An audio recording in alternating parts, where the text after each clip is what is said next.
सिंहस्थ कुंभमेळा 2027च्या नियोजनाबाबत मंत्री समितीची बैठक कुंभमेळा मंत्री व समिती प्रमुख गिरीश महाजन यांच्या अध्यक्षतेखाली मंत्रालयात झाली।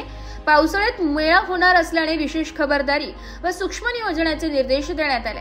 यावेळी भाविक संख्या मागील कुंभपेक्षा जास्त राहणार असल्याने विविध सुविधा उभारण्यावर भर देण्यात येत असल्याचे त्यांनी सांगितले। अन्न नागरी पुरवठा व ग्राहक संरक्षण मंत्री छगन भुजबळ यांनी रामकुंडावरील गर्दी लक्षात घेऊन नियोजन समाधानकारक असल्याचं सांगितले।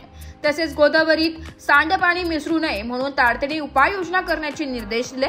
शालेय शिक्षण मंत्री दादाजी भुसे यांनी नाशिकमध्ये नवीन रुग्णालय उभारण्याची आवश्यकता असल्याचं सांगितले। तसेच सप्तशृंगी, कपिलधारा, तपोवन इत्यादी तीर्थक्षेत्रांच्या विकासाची गरज व्यक्त केली आहे। क्रीडा व युवक कल्याण मंत्री ॲडव्होकेट माणिकराव कोकाटे यांनी द्वारका ते नाशिक रोड उड्डाण पुलाचे काम तातडीने सुरू करून जनता त्रस्त होणार नाही यावर भर दिलाय।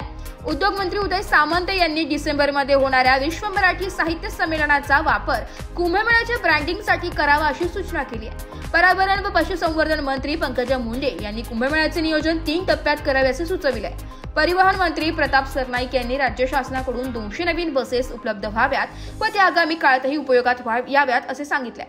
पणन व राज्य शिष्टाचार मंत्री जयकुमार रावल यांनी नाशिक विमानतळ व इतर ठिकाणी देश परदेशातून येणाऱ्या अतिमहत्त्वाच्या व्यक्तींसाठी विशेष सुविधा निर्माण करण्याची गरज व्यक्त केली आहे। बैठकीत कुंभमेळा आयुक्त शेखर सिंग यांनी विविध विभागांच्या कामांचा आढावा सादर केला।